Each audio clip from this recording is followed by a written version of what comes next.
Do you need this information 3 months down, 3 weeks down, 3 years down? So that's your judgment from a legal perspective. So that's all we're looking at it from. We're not looking at minutes as a something for people to read to see what happened at the meeting. That's what the video is for. That's what the videos are for. Okay, so like all of the council, that when these minutes go to council, every council member has the exact same opportunity to ask if they have questions about anything that is not in the minutes, that they think, like if they have any questions. But if there's something significant, like, but it has to, like, I mean, it has to be significant. It can't just be like, I asked her what she was wearing or something, you know what I mean? Like, I don't capture every single question. Yes, and That would be impossible. of course. And and thanks for that explanation, right. Sue. And I think when it comes to questions, not all the questions will be captured in the minutes unless that question led to some kind of recommendation or a direction of some sort. Then it would be included in the minutes.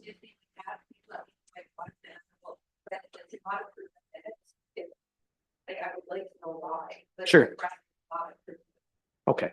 I'll let you have another turn and we'll try to wrap this up real quick. That's an opinion. I've been on a lot of committees. Generally, what happens is questions that are asked are on the minutes. That's incorrect. You mentioned a minute ago that legally minutes don't have to contain this and don't have to contain that. Where did you get that information from? I'd like to know where that information came from. Did that come from a lawyer or? No, we're not going to question the credibility of our staff. They follow the rules. They're highly trained. This is how the municipality operates. This is a conversation we could have offline, but this isn't. Yes. Yeah. So one of the first questions is a map. When I looked at one of the applications, I didn't know where it was. So I asked where it was, and what came back as a repuff is that actually a map should be included in the applications. And I just watched the video. You had agreed with me is that, yeah, it should contain a map so people know where the building is or where the applicant is. But it's not in the minutes. And that was one question that you said was a good idea. One of the people from the town was said it was a good idea, but it's not here. And So- how it goes to council, if council doesn't read it here, council half the time is not looking at the videos. understood. I'll let Denise respond to this real quick. Thank you. Yeah, thanks, Mr. Chair. It was a really good point, and I think the point of the members' suggestion was so that staff would take that into consideration. What Mr. Kelly had said that day was that no problem, we can start putting maps in our reports. And if you'll look at today's report, it actually does have a map for that reason. So I think the point of the question is so that staff will know how to maybe make things a little bit easier for the members. It's not necessarily to get that comment on the record of the minutes. So I think the answer was that we took that under advisement and thought that is probably something that we could do to improve. And we did make that change. So I think if it had just only appeared on the minutes, that wouldn't have necessarily made us change our practice. So I think we took that as an actual feedback that we would improve going forward. So the minutes are a record of more of the decision making, not so much the actual word for word comments and questions at the meeting. It's more the general nature. So I think many of the minutes over time have, among many committees and council, have become a lot more bare bones basic over time, so that we don't have that what they call note and comment in there, so that the person taking the minutes isn't word for word typing everything that's said. That's why we record them now, so that they can, people can watch them later. So, but if it's the concern that council won't know about the feedback I had understood was to staff to change the practice to make it a little easier for the members to read the reports, and we have made that change. So I hope that that's helpful for folks moving forward, because definitely if you're reading it from at home and aren't able to go visit the sites and the addresses, then the map is probably helpful. So the question was asked, the suggestion was made, staff have listened and they've responded, and now we have the maps with the permit application. So hopefully that gives you a little bit of closure on that. So would you like me to call the minutes again? For you, Mr. Chair, I'm fine as long as there's no changes required to the minutes that I'm not aware of that would make them, everyone approve them, then I'm fine. Like, we have the motion to pass it, but I just needed to know, like, if we were actually Sure. missing something. Okay, Thank you. so, okay. Yeah, we'll just one more and then we're gonna move on. I just like to note that that's an opinion of the staff. Noted. Thank you. All right, so we have the minutes approved. Wonderful, thank you. So we'll just move on to item number 6 here. We have the heritage permit applications. So item 6A is HER 05-2025 Georgian Bay Harbor Condos. And I do believe we have an individual online from Cuesta Planning who will be there to make some comment and answer some questions. But of course, I'll turn this over to staff and I'll let you guys kick this item off for us. Thank you. Thanks, Mr. Chair. So I won't go over this in too much detail because there's a lot to read, so I'll just try to do a quick summary. This committee had a chance, obviously, with different members to look at this proposal a while ago during sort of a pre-consultation phase. At that time, it was a little bit of a bigger proposal than it is now and encompassed 3 properties. Most people will be pretty familiar with this site because it is next to the new library on Trowbridge Street. It includes what was 3 properties, so it had 2 vacant lots. They've, from my understanding, have since merged together on title. And then there was originally the property that had the restaurant on it, or the former motel, used to be the, it's been a motel there for decades and decades. So that property is no longer part of it, which was 12 Bayfield Street. So it includes those other 2 properties now only. It's been scaled back in size, but for the most part, the design is very similar to what it was before. The original design didn't include the stepping back that you see now in some of the drawings.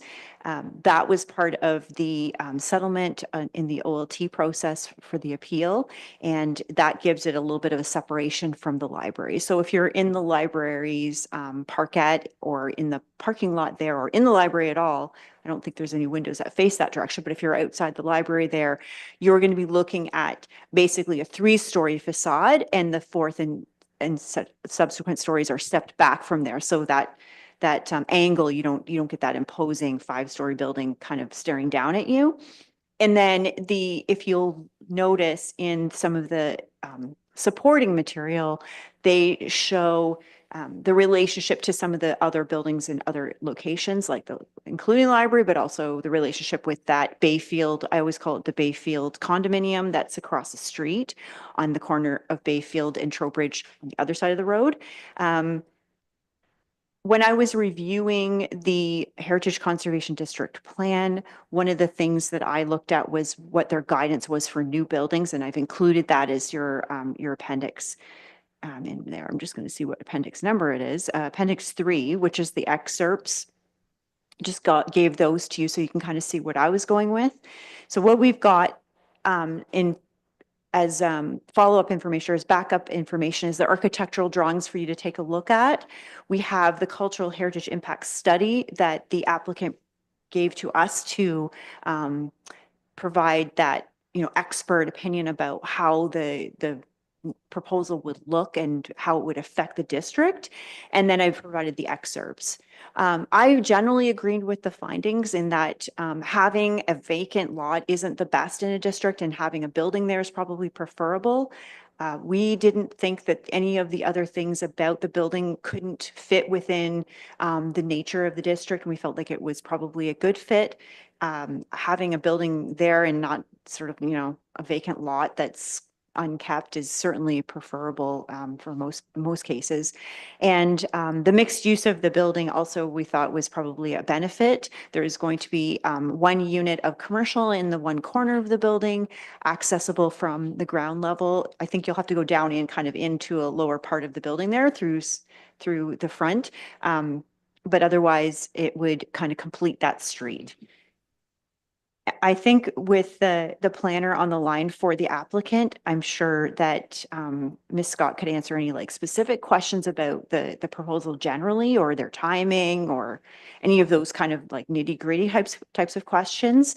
Right now, we're really just looking at it as the how it will affect the district and how it can fit in. And certainly it's a modern building, but the district plan doesn't preclude modern buildings and then generally does support them rather than having kind of that fake heritage building type of look, which I think when we had the new library going in, I know people had asked about that, like it's a modern building, is that okay? Which the district plan has always supported. So that's the way that we looked at it when we did our review. And so we generally recommended approval with no other conditions other than it be substantially as it has been proposed now. We know that through the site plan process, sometimes the buildings do change a lot, but the stage that we're in the site plan review, and I can get into a little bit of that just to help the committee understand what that means, that process. But the site plan review is where we look at the technical part of a development, things like the servicing of it, grading and drainage, stormwater management, and all of that. Sometimes the building could change during that process. And as long as it meets the zoning restrictions of the location, height, and all of that, the building could change. We feel that at the stage that we're at through the site plan control process, likely the design and the location of the building is not going to change. But should it change for some reason, maybe would need to come back to this committee for another look for the heritage. If it's going to be generally what it looks like now in what you've seen in your architectural drawings, then we think that minor change probably doesn't need to come back. But at this stage, we're recommending approval subject to it being generally what it looks like in the drawings I've provided, and that we are looking for the committee to make some recommendations to council in that regard. Very good. Thank you for that, Denise. I appreciate that. Questions or comments from the committee? Through you, Yes, Mr. Dave, Chair. The comment I have is that it, as stated, it appears to go along with the heritage permit heritage theme. It has brick, it's warm, it's not steel, it's not a steel structure. So within that design feature, I see that it complies with what we are, and I'm in support of that. Wonderful. David, thank you for that. Any questions or comments from the committee? Nancy, did you have any questions or comments? What is the timing of this building? I know it's kind of hard to tell at this point because we're just in the permit phase, but what is the timing that for completion of the building? Through you, Mr. Chair. So to the member's question, I'm not 100% sure, but I'm sure that the planner that's on the line might be able to answer some of those questions. We just finished round one of site plan control comments. We got the engineering comments in and the planning comments back to them. So we're waiting, them to provide a follow-up submission. Once we get through the site plan control process and there's an agreement, they would be free to go ahead and apply for a building permit. I would imagine a building of this size, it does have underground parking, et cetera, would take a little bit to construct. So it's hard for me to know the timing of that construction, but I'm sure that Ms. Scott from Cuesta might be able to provide shed some light on at least what the applicant's thinking. Okay, wonderful. Bill, do we have one more? Okay. Ms. Scott, this is Brandon Forder. I'm the chair of the Heritage Advisory Committee. Can you hear me okay? I can, thank you. And can everyone hear me? Yes, loud and clear. Okay, Thank you for great. being here. Well, thank you very much, everyone, and thank you to Denise as well. That was a very thorough report and presentation to the committee. I don't have a lot to add. Just to answer the question as it relates to timing, as soon as as soon as possible, the developer would like to proceed with construction. But we do have some of as Denise mentioned, we're still going through the site plan control process at this point in time, and it's fairly early in that process. So, maybe next year or definitely the next construction season after that would be the anticipated timing to initiate construction. Of course, it's dependent as well on ongoing projects in the community with respect to water and sewage capacity. So that will have an impact on the proposal potentially. And just a couple of comments on the development itself. So when I initially was engaged by the developer to assist with the application, we had a very different proposal in front of the Heritage Committee at that point in time. It looked a little bit more modern, a little bit, I guess, Art Deco, you could say. The coloring was more in keeping with, I would say, the new library build than the downtown itself. And so, primarily based on comments that we received through the Planning Act public meeting, a lot of changes were made to consider more carefully the downtown itself and to develop a concept that was more in keeping with the colors and the materials that you would see downtown, as well as what we tried to do is break the facade up a little bit with different levels and different colors so that it's not, as Denise said, just one large imposing building. So I'm personally much happier with this concept and thank committee very much. And if you have any questions for me, I'd be happy to answer them. Wonderful. Ms. Scott, thank you very much for that. I appreciate that.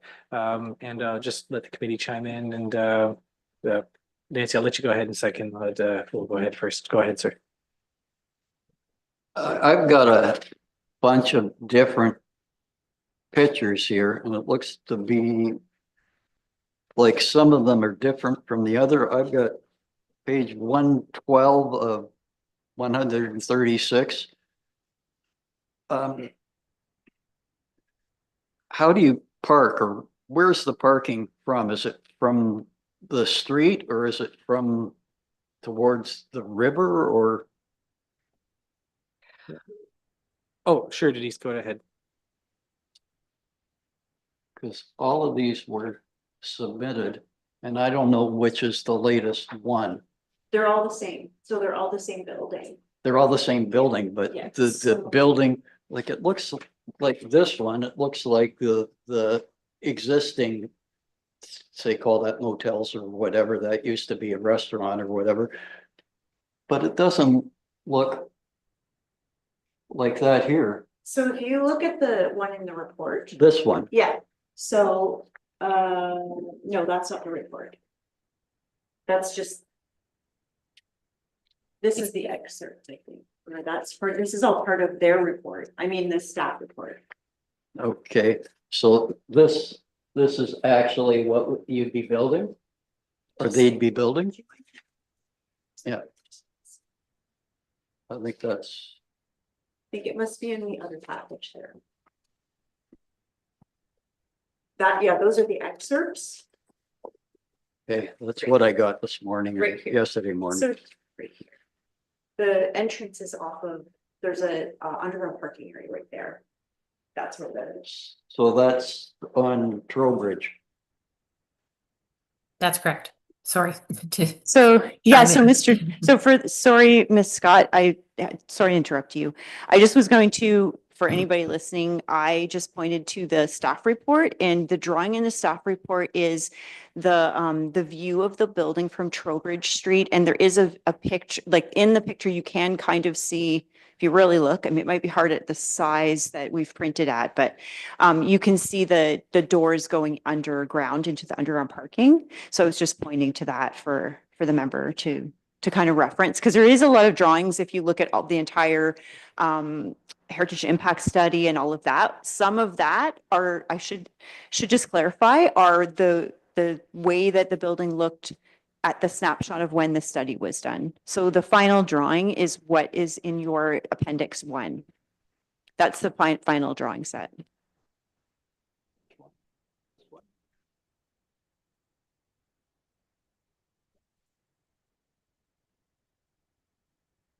Yes, in appendix 1 is the final drawing set. So there was a study done a little bit earlier than when these final drawings were completed. I think it was updated. I'm fairly sure that Genevieve Scott can probably clarify, but if they look slightly different, it may be because of that.